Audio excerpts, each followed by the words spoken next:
ਵਾਹਿਗੁਰੂ ਜੀ ਕਾ ਖਾਲਸਾ ਵਾਹਿਗੁਰੂ ਜੀ ਕੀ ਫਤਿਹ। So students, welcome to your e-learning class. Hope you are all well and safe at your homes.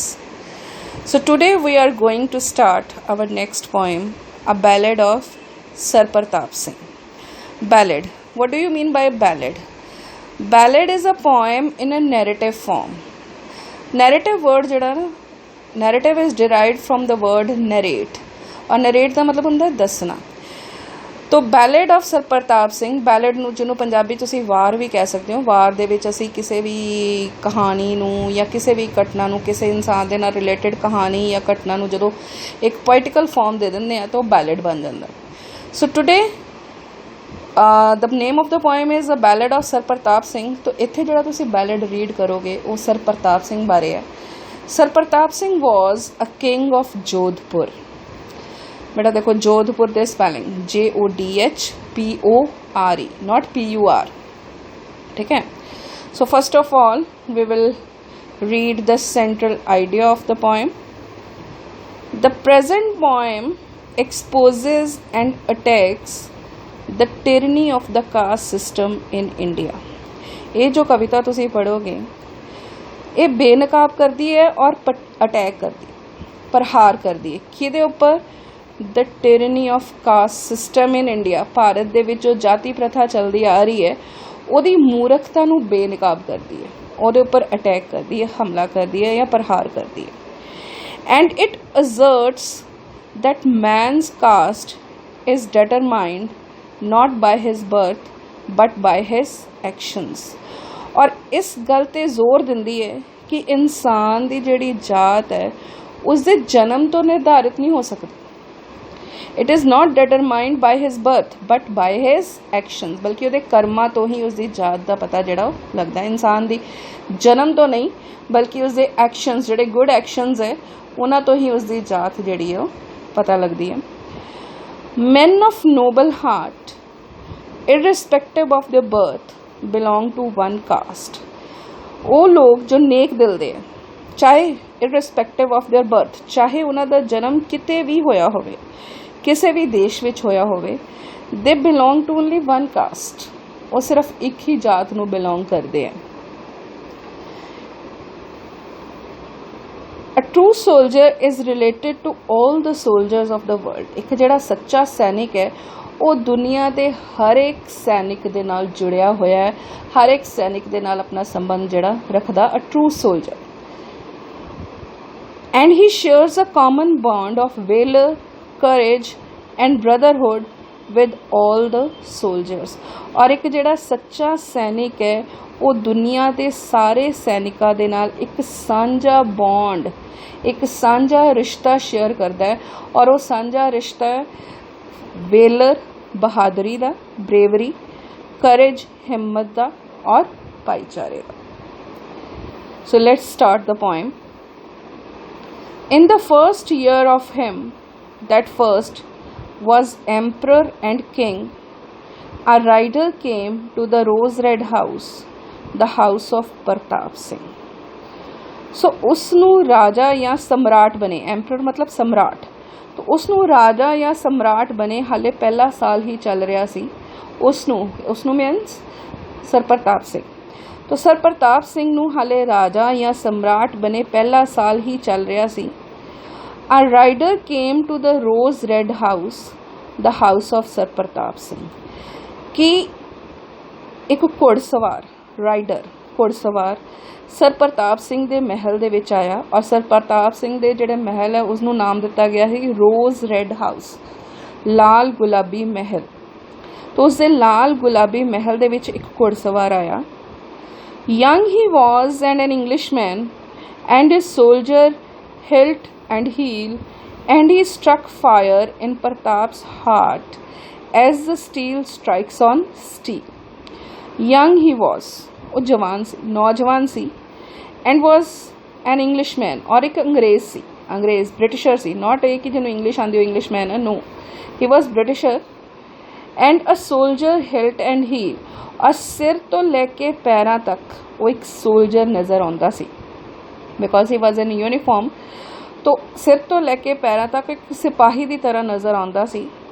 And he struck fire in Pratap's heart as the steel strikes on steel। और उसनों मिलदियां ही sir Pratap Singh दे दिल दे विचों ऐसी ज्वाला उठी, struck fire, ऐसी ज्वाला उठी जिस तरह फौलाद लोहा जदों लोहे नाल टकरांदा ना तो जो अग निकलती है, जो ज्वाला निकलती है, उस तरह ही जो सर प्रताप सिंह जदों उस नाल टकराया, यानी कि उसनों जदों मिलिया तो उसके मन दे विचों भी एक ऐसी ही ज्वाला जिहड़ी उठी जिस तरह कि लोहे नूं लोहे दे नाल टकराउण दे नाल उठदी है। Beneath the morning stars they rode, beneath the evening sun, as their blood sang to them as they rode, that all good wars are won। So when they met each other, they became very good friends। So beneath the morning stars they rode, सवेरे तारियां दी छां हेठ दोवें ओ इकट्ठे घुड़सवारी करते सी। beneath हेठां morning stars, beneath the evening sun और शाम वेले भी जदों सूरज ढलन वेले भी वो दोवें जने इकट्ठे घुड़सवारी करते सी। and their blood sang to them as they rode, that all good wars are won।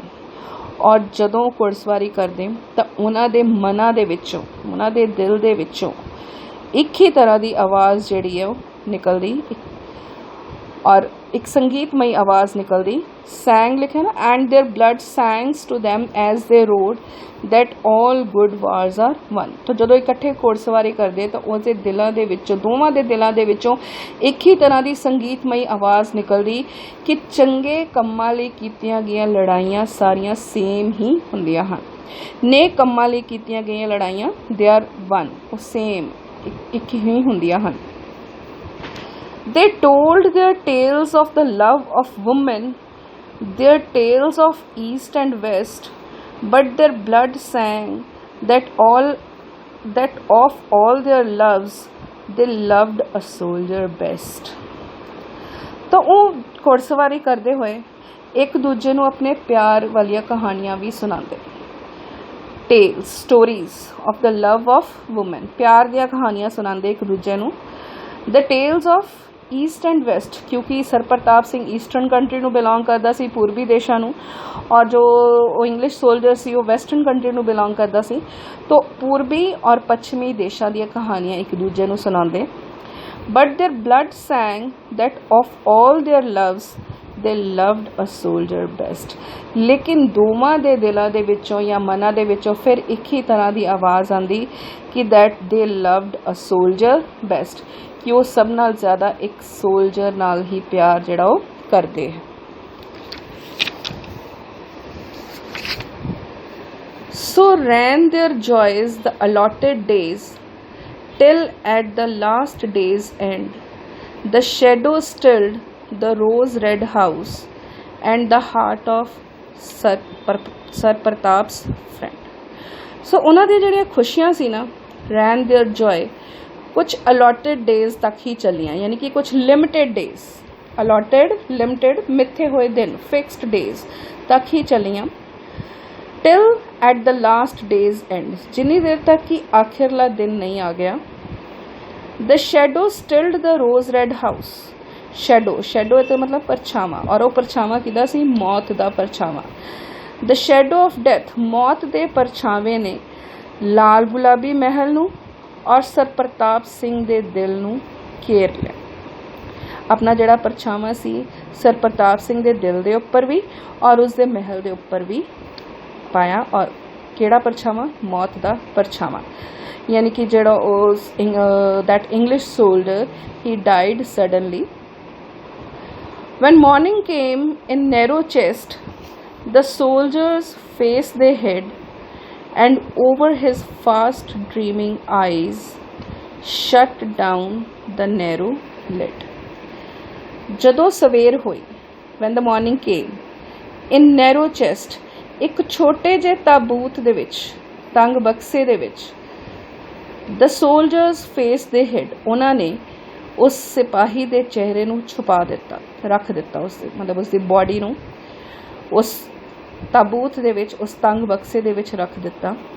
And over his fast dreaming eyes shut down the narrow lid, ਔਰ ਉਸ ਦੀਆਂ ਸੁਪਨਿਆਂ ਦੇ ਨਾਲ ਭਰੀਆਂ ਹੋਈਆਂ ਅੱਖਾਂ ਨੂੰ, ਫਾਸਟ ਡ੍ਰੀਮਿੰਗ ਆਈਜ਼, ਸੁਪਨਮਈ ਅੱਖਾਂ, ਉਸ ਦੀਆਂ ਅੱਖਾਂ ਜਿਹਦੇ ਵਿੱਚ ਬਹੁਤ ਸਾਰੇ ਸੁਪਨੇ ਸੀ, ਉਸ ਦੀਆਂ ਅੱਖਾਂ ਨੂੰ ਇੱਕ ਤੰਗ ਢੱਕਣ ਦੇ ਨਾਲ, ਨੈਰੋ ਲਿਡ, ਲਿਡ ਹੁੰਦਾ ਢੱਕਣ, ਇੱਕ ਤੰਗ ਢੱਕਣ ਦੇ ਨਾਲ ਢੱਕ ਦਿੱਤਾ ਗਿਆ, ਬੰਦ ਕਰ ਦਿੱਤਾ ਗਿਆ। ਸ਼ਟ ਡਾਊਨ ਯਾਨੀ ਕਿ ਉਸ ਦੀ ਬੋਡੀ ਨੂੰ, ਉਸ ਦੇ ਚਿਹਰੇ ਨੂੰ ਇੱਕ ਛੋਟੇ ਜਿਹੇ ਬਕਸੇ ਦੇ ਵਿੱਚ ਔਰ ਇੱਕ ਢੱਕਣ ਲਗਾ ਕੇ ਬੰਦ ਕਰ ਦਿੱਤਾ ਗਿਆ।